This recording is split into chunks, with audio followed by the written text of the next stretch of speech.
कि 2,500 से 3,000 आदमी मरा है और सबको गायब कर दिया गया है। यहाँ मुआवजा ना देना पड़े तो हमको कुछ नहीं चाहिए। जिस भी हाल में मेरे पापा है बस हमको लौटा दिया जाए और हमको कुछ नहीं चाहिए। यहाँ से हमको कुछ नहीं लेके जाना है।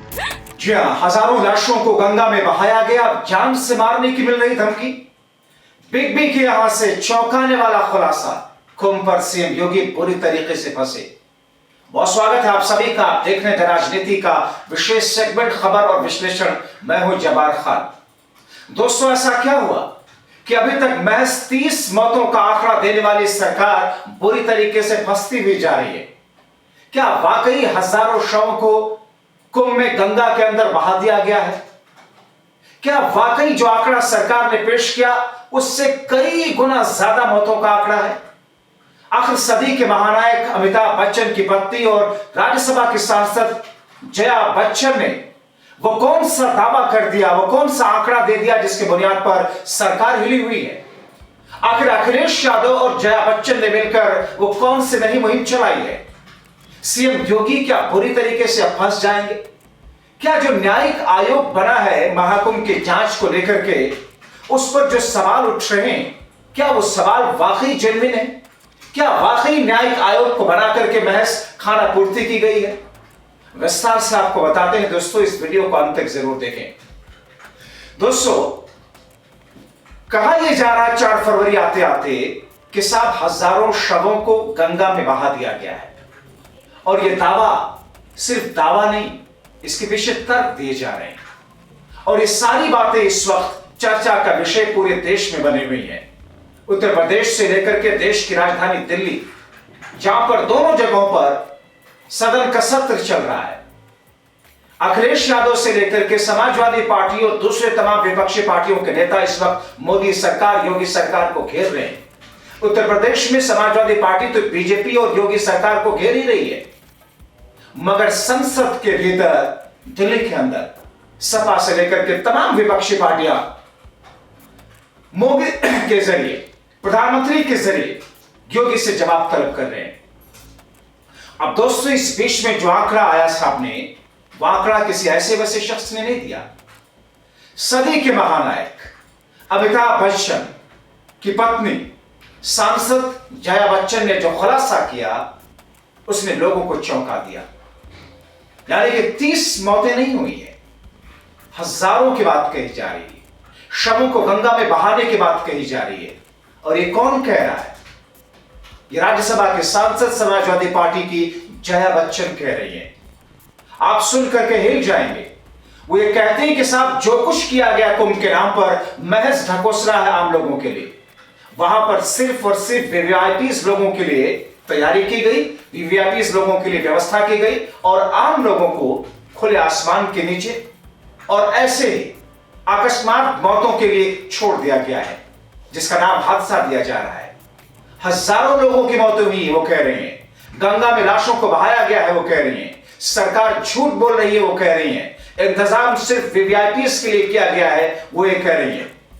आगे बढ़ूं इस खबर के शो में, उससे पहले आप सुन लीजिए जया बच्चन का बयान। जनता के सामने बात करिए, सफाई दीजिए। झूठ बोल रहे हैं। अरे सच तो बताइए लोगों को कि कुंभ में क्या हुआ है, वो तो बताइए। अरे बाबा, पोस्टमार्टम का सवाल नहीं है, डेड बॉडीज को उठा के पानी में डाल दिया है। कंटामिनेटेड नहीं है वो वाटर। और जल शक्ति के ऊपर हम लोग भाषण दे रहे हैं हाउस में। देखिए, इस देश में इस वक्त बहुत बड़ी समस्या है, और वो है जो कुंभ मेला में हुआ है। वीआईपीज चले जाते हैं कुंभ में, नहाते हैं, उनको स्पेशल ट्रीटमेंट मिलता है, उनकी तस्वीरें होती हैं, नेक्स्ट दिन आप लोग सब छापते हैं, दिखाते हैं। मगर जिन लोगों, जो गरीब लोग, जो आम आदमी हैं, उनके लिए कोई सपोर्ट नहीं है, कोई अरेंजमेंट नहीं। हजारों लोग चले गए हैं। सही नंबर इनको देना चाहिए, और हाउस में इस तरह के दोगले बातें नहीं करनी चाहिए। तो दोस्तों, ये जिस तरीके का तेवर है, ये जिस तरीके का फिगर है, जिस तरीके की बातें सामने आ रही हैं, और सरकार की चुप्पी जिस तरीके की है, वो ये दर्शा रही है कि कहीं न कहीं कुछ न कुछ तो गड़बड़ है, जिसे लोग सवालों की शक्ल में सामने ला रहे हैं। क्योंकि अभी तक सरकार की तरफ से, वो भी मौतों के 17 घंटे के बाद में, सिर्फ 3 का आंकड़ा देने के बाद में चुप्पी साध रखी है सरकार ने। प्रशासन ने, शासन ने? आखिर मौतों की सूची नाम के साथ में, जगह के साथ में सरकार क्यों नहीं जाहिर कर रही है? और ऐसे में एक और खबर आप देखिए, अजमेर की खबर है। अजमेर के लोग कुंभ में आए हुए थे और इस खबर का स्क्रीनशॉट मैं आपको दिखाता हूं, जिसमें एक शव के ऊपर कई शव होने की बात कही जा रही है। लोग सरकार को कटघरे में खड़ा कर रहे हैं। लोग पूछ रहे हैं कि आखिर सूची कब जारी की जाएगी नामों के साथ। क्यों कहा गया कि 30 लोगों की बहस बहुते हुई है, जबकि अजमेर के एक परिवार है, एक फैमिली है, जिनको उनका शव सौंपा गया, तो बताया जा रहा है कि साहब उस शव पर 48 नंबर लगा हुआ था, 48 नंबर लिखा हुआ था। यानी कि डेड बॉडी पर अगर 48 नंबर दर्ज है और मौतों का आंकड़ा महज 30 दिखाया जा रहा है, तो फिर लोगों के जहन में सवाल आएंगे। वो परिवार भी पूछ रहा है कि आखिर ये हुआ क्या है, ये हो क्या रहा है? हमारे फैमिली के लोग, हमारे फैमिली के शख्स की, व्यक्ति की जो जान गई, हमें जो डेड बॉडी सौंपी गई, उस पर 48 नंबर। डॉक्टर्स ये कह रहे हैं दोस्तों, जो मेडिकल टर्म से वाकिफ हैं, जो इन माहौल से वाकिफ, वो कह रहे हैं कि डेड बॉडी पे जो नंबर होते हैं, दरअसल वो किसी चेन के नंबर होते हैं, जो कि डेड बॉडीज की काउंटिंग की जाती है। आमतौर पर ये बताया जाता है। अब ऐसी स्थिति में आपको उस खबर का स्क्रीनशॉट दिखाता हूं। क्या लिखा है इसमें दोस्तों, इस स्क्रीनशॉट को आप देखें, जिसमें लिखा है कि भगदड़ में मौत के आंकड़े गलत हैं। अजमेर के शख्स ने किया सबूत के साथ यह दावा, बताई उस रात की पूरी कहानी। आगे लिखा गया है, महाकुंभ में भगदड़ के दौरान हुई मौतों के आंकड़े छिपाने का हैरान करने वाला मामला सामने आया। अजमेर की एक महिला की भगदड़ के दौरान हुई मौत, घटना के 16 से 17 घंटे के बाद मृतका के परिवार को मौत की जानकारी दी गई। मृतका के पति का कहना है कि जब वो शव को लेते हैं, जब मुझे शव सौंपा गया, उस पर 48 नंबर दर्ज किया गया था दोस्तों। तो दोस्तों, आपने देखा इस खबर को, अजमेर की, अजमेर का परिवार ये कह रहा है कि 48 नंबर उस पर लिखा गया था। अब ऐसे में जाहिर तौर पर हर तरफ से जब इस क्वेश्चन के सवाल उठ रहे हैं, तो फिर योगी आदित्यनाथ की सरकार का, प्रशासन का कटघरे में खड़ा होना, सवालों के घेरे में आना बहुत ही वाजिब है दोस्तों, और बहुत स्वाभाविक भी है। इससे और हैरान करने वाली बात कि ये तो आंकड़े बताने की बात है, लेकिन जो लोग शुरुआत से ही हादसे के बाद में मौत, अव्यवस्थाओं, उत्तर प्रदेश की सरकार के ऊपर सवाल उठा रहे थे, उनके साथ में अब क्या कुछ हो रहा है? उनको धमकियां मिल रही है, उनको जान से मार देने की धमकियां दी जा रही हैं। और ये किसी अरे गहरे के लिए नहीं दोस्तों, ये स्वामी को, शंकराचार्य को है। जब से घटना हुई है, स्वामी अभिमुक्तेश्वरानंद सरकार के रवैये, व्यवस्था, मौतों पर सवाल उठा रहे हैं। अब उनको जान से मारने की धमकी मिल रही है दोस्तों। ये वही स्वामी अभिमुक्तेश्वरानंद हैं जिन्होंने शुरू से कहा कि साहब व्यवस्थाओं को ठीक किया जाए, जिन्होंने कहा कि अखिलेश यादव जो बात कह रहे हैं उन बातों में सच्चाई है, क्योंकि जमीन पर वो स्थिति नहीं है जिस स्थिति का दावा सरकार की तरफ से किया गया। क्योंकि सरकार की तरफ से तो ये कहा गया था 100 करोड़ लोगों की तैयारी है, लेकिन महज कुछ 100 करोड़ में, 9 करोड़ में सरकार की सांस फूल गई, हादसा हुआ। वो कहते हैं कि मैंने लगातार आवाज उठाई, लेकिन अब मुझे जान से मारने की धमकी मिल रही है दोस्तों। उन्होंने एक निजी चैनल से बातचीत करते हुए उस बात का जिक्र उन्होंने किया। वो कहते हैं कि उनके लोग धमकी दे रहे हैं, फेसबुक पर भी लोग लिख रहे हैं जान से मार देंगे। अब सोचिए दोस्तों, ये स्वामी अभिमुक्तेश्वरानंद हैं, शंकराचार्य हैं, जो अगर सरकार को सही आईना दिखा रहे हैं, सरकार को सही चीज की तरफ, सही दिशा की तरफ ले जाने की कोशिश कर रहे हैं, तो फिर इस वक्त जो ट्रोलर्स हैं, वो ट्रोल उनको जान से मारने की धमकी सोशल मीडिया से लेकर के अलग अलग प्लेटफॉर्म पर दे रहे हैं। उन्होंने बातचीत में खुद इस बात का जिक्र किया।